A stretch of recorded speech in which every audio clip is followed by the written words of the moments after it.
Hi అండి, welcome to Mokshesh 143. అందరూ ఎలా ఉన్నారు? నేనైతే బాగున్నాను. ఏం లేదండి, నేనైతే ఇప్పుడు కీరదోసకాయ గురించి అయితే చెప్తున్నానండి. వేసవికాలం అయితే వచ్చేసింది కదండి. మనం తినే ఆహారంలో అయితే చాలా జాగ్రత్తలు అయితే తీసుకోవాలండి. పిల్లలకైతే పెట్టే ఫుడ్లో అయితే చాలా అంటే చాలా జాగ్రత్తగా ఉండాలండి.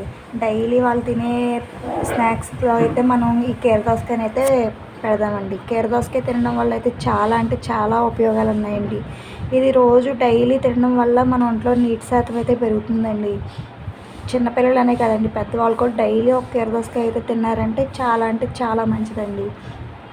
ఇది వేసవికాలంలోనే కదండి, డైలీ మనం మామూలుగా రోజు తీసుకోవడం వల్ల దీనివల్ల చాలా ఉపయోగాలు ఉన్నాయండి. తినడం వల్ల కిడ్నీ సమస్యలు ఉన్న వాళ్ళకి కిడ్నీ అయితే శుభ్రపరుస్తుందండి దీన్ని రోజు తినడం వల్ల. అలాగే బరువు తగ్గడంలో కూడా చాలా ఉపయోగపడుతుందండి ఇది డైలీ తీసుకోవడం వల్ల మనకి ఎముకలు అయితే చాలా వీక్గా ఉంటాయి చూడండి, వాళ్ళు తీసుకోవడం వల్ల ఎముకలు అయితే బలంగా ఉంటాయండి. నేనైతే మా పిల్లలకైతే డైలీ స్నాక్స్లో అయితే ఇదైతే పెడుతున్నానండి. మార్నింగ్ కూడా మా చిన్నబాబు అయితే చాలా ఇష్టంగా తింటాడండి ఇదైతేని. డైలీ వాళ్ళకి స్నాక్స్లో అయితే పెడుతున్నానండి.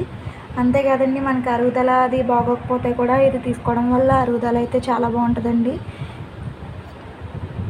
మీరు కూడా తీసుకోండి.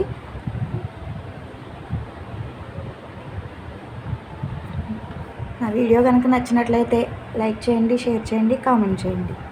సబ్స్క్రైబ్ చేసుకోకపోతే సబ్స్క్రైబ్ చేసుకోండి. Thank you.